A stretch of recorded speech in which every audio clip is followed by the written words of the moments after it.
Esto es DW Noticias desde Berlín. La Comunidad de Madrid en España vive escenas de un infierno sobre la tierra con los peores incendios de su historia. Decenas de miles de personas han sido evacuadas al converger 3 de los siniestros, dificultando las labores de las autoridades. Mientras los bomberos intentan extinguir las llamas, se investiga el origen del fuego que, sin embargo, se ve favorecido por múltiples factores relacionados con el cambio climático. Estos son nuestros titulares. Una combinación explosiva de calor extremo, sequía y fuertes vientos está multiplicando los incendios forestales en el sur de Europa. Madrid pide a la Comunidad Europea activar su mecanismo de emergencia mientras la ciudad se cubre de humo. Miles de personas están siendo evacuadas. Además, Estados Unidos ataca otra vez objetivos en todo el territorio de Irán. Durante la noche del jueves se registraron explosiones desde la costa del Golfo hasta la frontera norte del país. El presidente estadounidense Donald Trump afirma que Teherán aún no ha sufrido lo suficiente y amenaza con lo que llama un ataque masivo. Y en la costa venezolana, los sobrevivientes del doble terremoto llevan un mes buscando sus pertenencias y en algunos casos los cuerpos de sus familiares. El total de fallecidos todavía está por determinarse, mientras la reconstrucción exigirá miles de millones de dólares.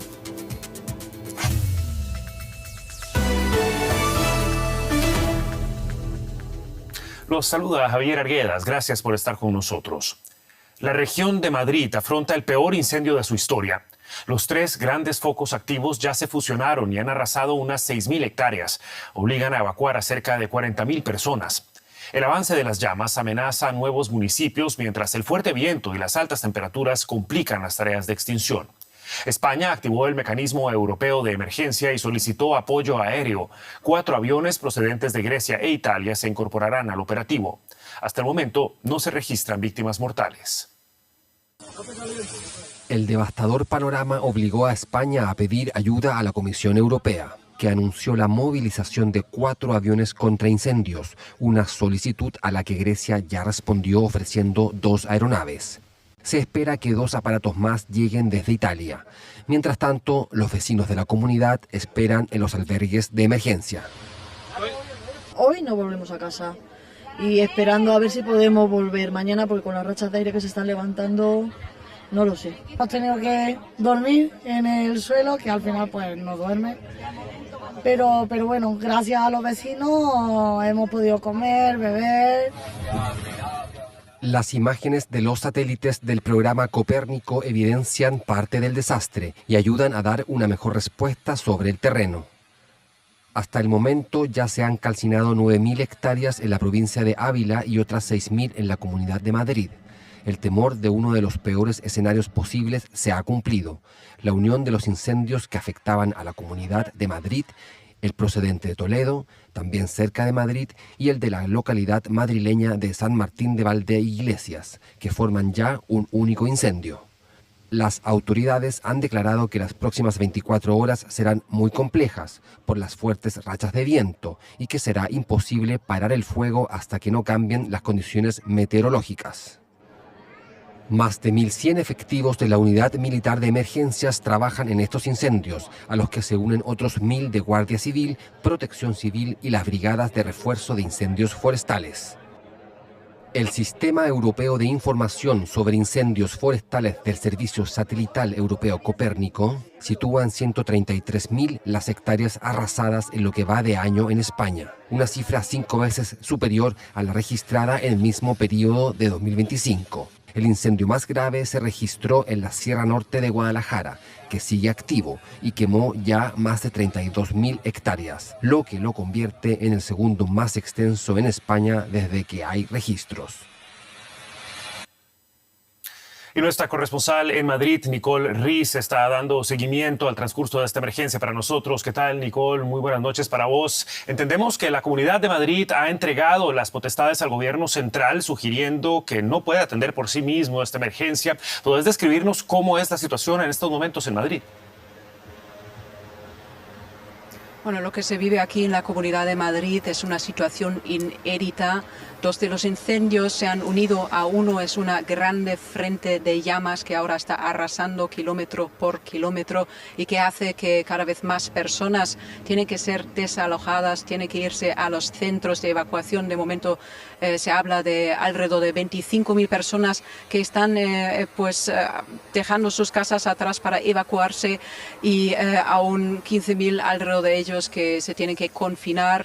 Eso a lo largo de la noche podría desarrollarse más. De momento también tenemos esta información de las autoridades que este incendio está fuera de capacidad de extinción, lo cual puede significar que va a haber un cambio de estrategia, lo cual significa quizás que ha habido demasiado calor y demasiada intensidad en este incendio como para apagarlo, y que podría ser que si las unidades avanzan como quisieran, pues igual hay mucho riesgo de perder vidas. Entonces tienen que mirar y ver ahora cómo cambian quizás las condiciones. Hay un mínimo optimismo en todo esto, han bajado las temperaturas y se supone que el viento, que ha dado rachas de hasta 50 kilómetros la hora, podría bajar un poco, pero las próximas 24 horas van a ser muy críticas.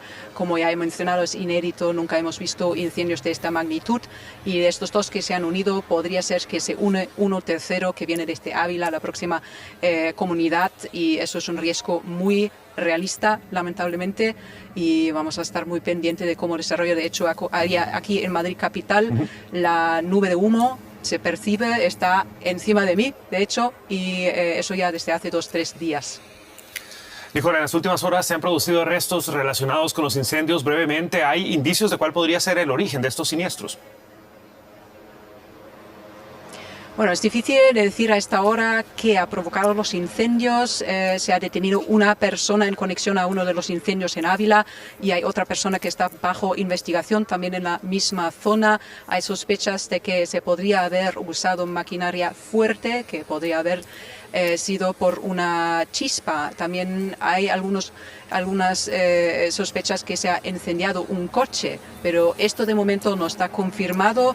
Lo que sí vemos más a menudo o casi siempre en los incendios que se han provocado también en anteriores años o este año es que muchas veces hay una conexión con actividad humana. Es negligencia a veces, también a veces se provocan incendios. Entonces vamos a ver si las autoridades consiguen más información sobre las razones de estos incendios, pero en estos momentos están todos en la comunidad muy alertas. Nicole Riz, con los detalles de la emergencia inédita que vive la Comunidad de Madrid en España. Muchísimas gracias, Nicole. Seguiremos pendientes.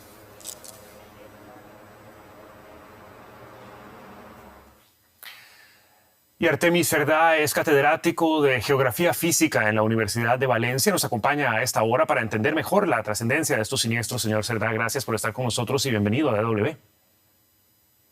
Muchas gracias. España y otros países europeos están sufriendo incendios cada vez más extensos y difíciles de controlar. ¿Qué tanto se puede atribuir esta situación al cambio climático y qué otros factores contribuyen al problema? Sin duda, el factor más importante es los cambios en los usos del suelo, el abandono del territorio, el abandono de la agricultura y el haber dejado mucho territorio a expensas de la recuperación vegetal natural, que ha permitido, por una parte, recuperar, como digo, vegetación, bosques, matorrales, praderas, pero esto también, la naturaleza nos indica que hay incendios recurrentes. El fuego es un factor fundamental en la formación del planeta, es un factor natural, existe de forma natural, existe desde hace 400 millones de años. Desde que tenemos plantas en los continentes hay fuego, lo sabemos por los restos fósiles, lo sabemos por los carbones, y también los humanos hemos utilizado el fuego como cazadores-recolectores, como agricultores, y ahora nos sorprende de que se produzcan incendios, pero es parte de la naturaleza. Tal vez lo que tenemos que hacer es gestionar mejor nuestras montañas, nuestras zonas verdes, para que podamos tener incendios. No podemos eliminar el fuego de los ecosistemas, pero sí que sean incendios de menos virulencia, que no puedan afectar a las vidas de las personas, ni a sus propiedades, ni a sus recursos económicos. Usted hablaba del uso del suelo. Ante la actual emergencia hay quienes aducen que España está invirtiendo demasiado en la extinción y no lo suficiente en la prevención. ¿Qué medidas concretas deberían aplicarse durante todo el año para reducir la intensidad de estos incendios? Tal vez el gasto en extinción no podamos reducirlo, porque vamos a tener más incendios. Tenemos cada vez más cubierta vegetal. Sí podríamos invertir mucho más en prevención. Y la prevención no es solo un parche, una solución a corto plazo. La prevención es a largo plazo. Tenemos que recuperar población en las zonas de montaña con unas economías que permitan a esa población tener una vida digna. Agricultores, pastores, personas que viven del uso forestal del territorio. Y eso es lo que nos permitiría un territorio vivo en el que los incendios no fuesen tan dramáticos. Incluso apostamos algunos por el uso de fuego prescrito. Es decir, sabemos que el fuego se va a producir, pero en lugar de permitir que se quemen 30.000 hectáreas en unos pocos días, lo que tendríamos que hacer es hacer pequeñas zonas quemadas de alrededor de 2-3 hectáreas, a veces incluso un poco más, que permitan diversificar la cubierta vegetal. Como digo, los incendios, el fuego han estado siempre presentes, la vegetación está adaptada, la fauna está adaptada, y eso nos permite que el fuego prescrito no sea un daño grave sobre el territorio, sino que podemos explicarlo como una vacuna, ¿no? Estamos vacunando el territorio para que contenga una gran enfermedad, ¿no? Si lo vemos los incendios, los grandes incendios forestales, como una enfermedad, ¿no? Creo que esa podría ser una forma de explicarle al público de que nuestros bomberos no solo tienen que apagar fuego, sino a ocasiones tienen que quemar zonas para que no se quemen cuando es una situación dramática, ¿no? Podemos quemar en invierno con días de humedad y no esperar a que ocurra en verano de forma descontrolada, en el que se puedan haber pérdidas de vidas humanas, como desgraciadamente hemos visto aquí en España estas semanas pasadas. Se vio en Portugal en el pasado con 40 personas fallecidas en una carretera, más de 100 personas fallecidas en una urbanización en Grecia, y así podemos contar. Australia tiene una larga historia de incendios forestales, California también, y las zonas habitadas. Podríamos aprender también de algunos países que han mantenido el uso del fuego. Estamos hablando de... Sí. Como decía, podemos utilizar el fuego también como un gestor, ¿no?, del territorio. Muy interesantes sus perspectivas, Artemi Cerdá. Muchísimas gracias por ayudarnos a comprender mejor las implicaciones de estos incendios y las formas de prevenirlos. Ojalá hasta una próxima ocasión. Muchas gracias a todos. Estamos trabajando para poder también entender mejor los incendios forestales. De hecho, estamos viajando para ello. Muchas gracias. Mucha suerte. Fijamos, como no, la mirada en Medio Oriente. Desde hace 13 noches, Irán y Estados Unidos intercambian ataques. El presidente estadounidense Donald Trump declaró a un medio de comunicación de su país que los iraníes aún no han sufrido lo suficiente y dejó entrever que habrá más ataques como el de anoche. En respuesta, Irán comenzó a atacar instalaciones estadounidenses en la región del Golfo. Por su parte, el secretario general de la ONU, Antonio Guterres, advierte contra una escalada del conflicto y afirma que la región se encuentra al borde de lo inimaginable. Las fuerzas estadounidenses han atacado objetivos iraníes durante 13 noches consecutivas tras el colapso de la frágil tregua que pretendía poner fin al conflicto. El Comando Central de Estados Unidos afirmó que los ataques se dirigieron contra instalaciones y capacidades militares utilizadas para amenazar la navegación mercantil. El ejército iraní, por su parte, dio a entender que se enfrenta a nuevas armas estadounidenses. Toda la capacidad armamentística y las medidas de contingencia que Estados Unidos desarrolló y almacenó para una tercera guerra mundial contra las principales potencias del mundo, todo ese arsenal fue desplegado y utilizado en el campo de batalla contra la República Islámica.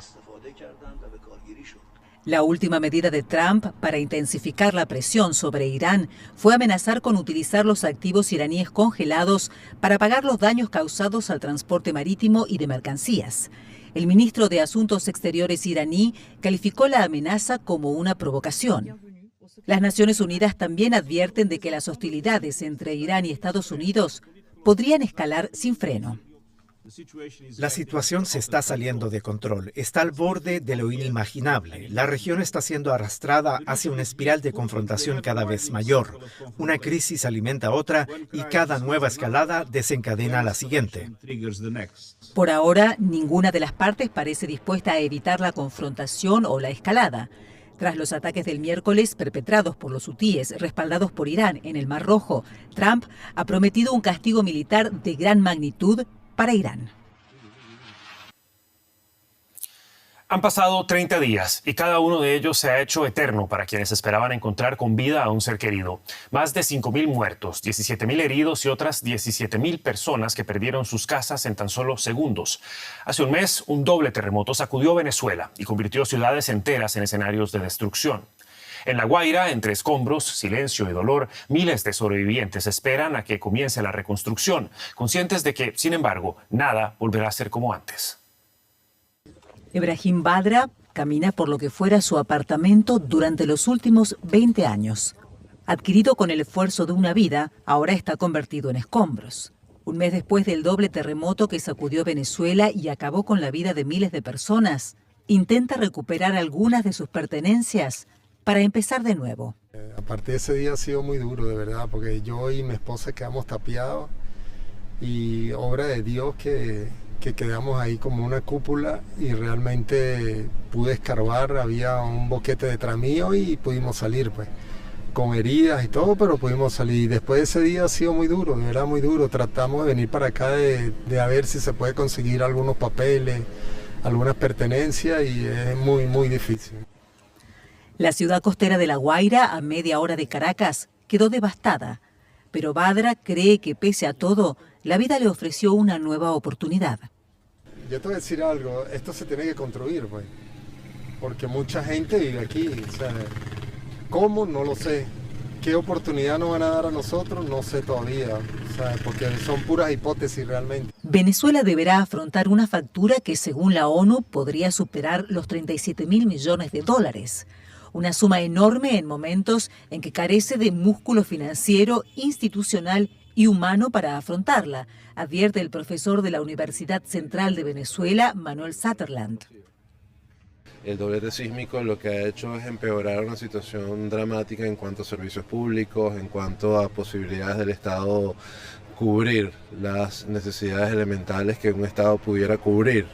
Entonces, el terremoto nos llega en el peor momento, en la peor circunstancia y destruyendo una infraestructura que ya estaba débil. El economista asegura que esos fondos deberían venir de la producción petrolera, de la comunidad internacional y organismos multilaterales, y que se necesita una Junta Nacional que pueda hacer un plan macroeconómico para dirigir grandes recursos para la reconstrucción de viviendas y servicios, puertos e infraestructura. Hablamos en comparación a las exportaciones petroleras, podemos estar hablando de 2 años completos de exportaciones petroleras. Si todavía el petróleo se mantiene, las exportaciones petroleras se mantienen en torno a los 800, 900 mil barriles.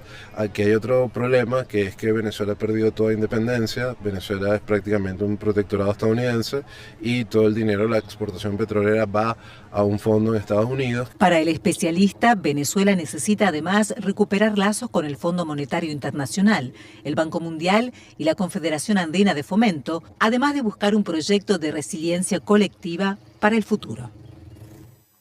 Y para obtener más detalles de la situación que se vive en Venezuela a un mes de estos terremotos, conectamos en estos momentos con la ciudad de Caracas y el periodista Álvaro Algarra. ¿Qué tal, Álvaro? Un gusto saludarte. Gracias por estar con nosotros. Sabemos que a pesar del paso del tiempo hay quienes todavía no pierden la esperanza de encontrar los restos de sus seres queridos. ¿Cómo describirías la situación en La Guaira? ¿Se puede siquiera pensar a estas alturas en una reconstrucción? Efectivamente, Javier, el panorama es desolador. Miles de personas sobrevivientes, familiares de víctimas, se mantienen a la frente de las edificaciones colapsadas, trabajando en labores de recuperación de cadáveres que continúan apareciendo con muchos días de descomposición. Ellos se oponen rotundamente a la demolición total de las infraestructuras. Quieren que sean encontrados sus seres queridos para despedirlos y darles una cristiana sepultura. Eso es lo que comentan. Las víctimas, sin identificar, están siendo enterradas en varias fosas recientemente abiertas en un cementerio municipal de La Guaira en el sector Carayaca, denominados Jardines de la Esperanza. La remoción de escombros también es uno de los retos principales. Muchos comentan sobre la reconstrucción, pero según especialistas va a tomar años y no va a ser igual tras esta tragedia, Javier. Sin duda alguna, lo veíamos, las sumas de los daños son de miles de millones de dólares. Álvaro, ¿de dónde va a salir el dinero y qué tanta confianza hay en que el gobierno de Delcy Rodríguez lo sepa administrar? Según especialistas, Javier, esos fondos deberían venir de 2 años aproximadamente de exportaciones petroleras del país, de la comunidad internacional que pueda seguir ayudando, países como Estados Unidos o de la Unión Europea, organismos multilaterales como la CAF y el Fondo Monetario Internacional. Debemos recordar que lamentablemente, según la ONG Transparencia Internacional, Venezuela es el país más corrupto de Sudamérica, seguido por Paraguay y Bolivia. A pesar de todo ello, el gobierno ha prometido la construcción de 25,000 viviendas para los damnificados y las describe como antisísmicas. Eso llama, por supuesto, la atención. ¿Esto implica cambios en el código sísmico para las construcciones en el país? Y si es así, la pregunta que todos se hacen, ¿por qué no antes? Sin duda, estas viviendas deberían implicar cambios en los códigos de construcción. Ingenieros aseguran que no hubo fiscalizaciones, controles, y las evidencias encontradas demuestran deficiencias estructurales en materiales utilizados y fallas evidentes en columnas debidas a la falta de estribos suficientes en las edificaciones para resistir las fuerzas sísmicas. La gran pregunta es, ¿por qué no antes? Si eso se hubiese hecho, no se controla el terremoto como tal, pero sí se podrían haber evitado muchas muertes con las medidas de construcción y la respuesta rápida a la tragedia. De ese número total de viviendas, esta semana se entregaron aproximadamente unas 200, Javier. Álvaro Algarra con los detalles de la situación que se vive en Venezuela a un mes después de los terremotos. Muchísimas gracias, Álvaro. Hasta la próxima. Hasta luego, Javier. Feliz tarde. Y ya está con nosotros Paco Furió con la actualidad económica y por supuesto hablamos de una nueva tormenta de aranceles de Donald Trump. Así es, Javier. La Comisión Europea valoró positivamente el nuevo arancel estadounidense del 10% sobre las importaciones procedentes de la UE, afirmando que respeta el acuerdo comercial firmado por el bloque y Estados Unidos el año pasado, que fijaba un tope general del 15% para la mayoría de aranceles. Bruselas afirma que la medida restablece exenciones arancelarias y da un nuevo impulso a la negociación de nuevas exenciones y a la profundización de la cooperación sobre materias primas críticas e inteligencia artificial. Sin embargo, la Comisión rechaza la justificación de Washington, que afirma que los socios comerciales como China, Canadá y la Unión Europea han sido demasiado laxos con las prohibiciones del trabajo forzoso. Los nuevos aranceles oscilan entre el 10% y el 12,5% y se aplicarán a prácticamente todas las importaciones a Estados Unidos. La responsable de política exterior de la UE, Kaja Kallas, se pronunció así al respecto. He oído el argumento del trabajo forzoso. Lo siento, pero no se puede decir esto de la Unión Europea. Si comparamos nuestra legislación laboral con la de Estados Unidos, nosotros tenemos vacaciones pagadas y muy buenas condiciones laborales para nuestros empleados. Así que ese argumento no tiene ningún fundamento. Mientras tanto, el presidente de Estados Unidos, Donald Trump, ha criticado a la Unión Europea por volver a multar a Google en un caso antimonopolio. Trump ha dicho que los contribuyentes norteamericanos no son la hucha de Europa y ha amenazado con represalias. Argemino Barro, ¿qué instrumentos tiene Washington para hacer daño a la Unión Europea? Hola, ¿qué tal? Pues el presidente Donald Trump ha puesto este mensaje en su red social Truth Social y ha amenazado con invocar la llamada sección 301, una ley del año 1974 que permite al presidente de Estados Unidos responder a el maltrato o a las malas prácticas comerciales de otros países, como por ejemplo manipular la divisa o por ejemplo también recurrir al trabajo forzoso. La paradoja es que esta sección 301 ya ha sido utilizada como excusa por la administración Trump en las últimas semanas para implementar los aranceles que han visto la luz en las últimas horas, entre otros países, contra la Unión Europea. Hay que tener en cuenta que a veces Donald Trump publica mensajes simplemente por la narrativa de cara a la política doméstica y no necesariamente tenemos que esperar que vuelva a invocar la misma ley, la misma sección 301 para colocar otros castigos a la Unión Europea, además de esos aranceles de 10%. Este no es el primer paquete arancelario que aprueba el presidente Donald Trump. ¿Cuál ha sido hasta ahora el efecto económico en Estados Unidos de los aranceles a docenas de países? Bueno, hablamos, por supuesto, del famoso Día de la Liberación la pasada primavera del 2025. Hay que tener en cuenta cuáles eran los objetivos oficiales de la administración Trump y cómo está ahora la economía, porque si debe medir el efecto preciso de los aranceles es difícil, ya que es una distorsión al paisaje económico que se mide de muchas formas. Bueno, la versión oficial es que era un intento de reequilibrar la balanza comercial, reducir el déficit comercial de Estados Unidos e incentivar a las empresas extranjeras a que invirtieran dinero aquí para poder reindustrializar Estados Unidos, recrear el antiguo tejido manufacturero. ¿Cuál ha sido la consecuencia? Bueno, un año largo después de este primer paquete de aranceles hemos visto que en Estados Unidos no solo no se han creado empleos manufactureros, sino que han desaparecido 75.000, que el déficit comercial ha crecido al máximo de los últimos 14 meses, que la deuda nacional está creciendo una media de 5.000 millones de dólares al día y se aproxima a romper el récord marcado en la Segunda Guerra Mundial, y que la construcción de factorías también ha descendido en 60.000 millones de dólares. Además, han elevado ligeramente la inflación junto al aumento de precios derivados de la guerra de Irán. Gracias, Argemino Barro, desde Nueva York. Un saludo, hasta la próxima. Las ganancias de Volkswagen se desploman. El mayor fabricante de automóviles de Europa obtuvo un beneficio neto de 1.500 millones de euros entre abril y junio, casi un tercio menos que hace un año. Sus beneficios caen por 10º trimestre consecutivo. Las entregas de vehículos del grupo descendieron casi un 9%, hasta algo más de 2 millones de unidades, lastradas sobre todo por la debilidad de las ventas en China. Por ello, el consejero delegado Oliver Blume contempla nuevas medidas de ahorro que podrían incluir la eliminación de hasta 50.000 empleos en todo el mundo y el cierre de plantas en Alemania, algo inédito en la historia de la automotriz. Estos recortes se sumarían a los 50.000 puestos de trabajo cuya supresión ya está prevista de aquí a 2030. Los agricultores arroceros de Japón enfrentan dificultades por la incertidumbre en el suministro de fertilizantes debido a la guerra en Oriente Medio. La urea, clave para aportar nitrógeno a los cultivos, podría encarecerse, afectando a un país que depende casi totalmente de las importaciones de fertilizantes. La situación también genera preocupación en América Latina, donde la urea es esencial para cultivos como maíz, trigo, arroz, café y caña de azúcar. Cualquier tensión en los mercados internacionales de gas y fertilizantes puede elevar los costos agrícolas y presionar los precios de los alimentos. Con esto ponemos punto y final a la economía y también al informativo. Efectivamente, Paco, nos despedimos, no sin antes recordarles que pueden mantenerse al tanto de la actualidad en dw.com y seguirnos en nuestras redes sociales buscando DW Español. Hasta una próxima ocasión. Hasta pronto.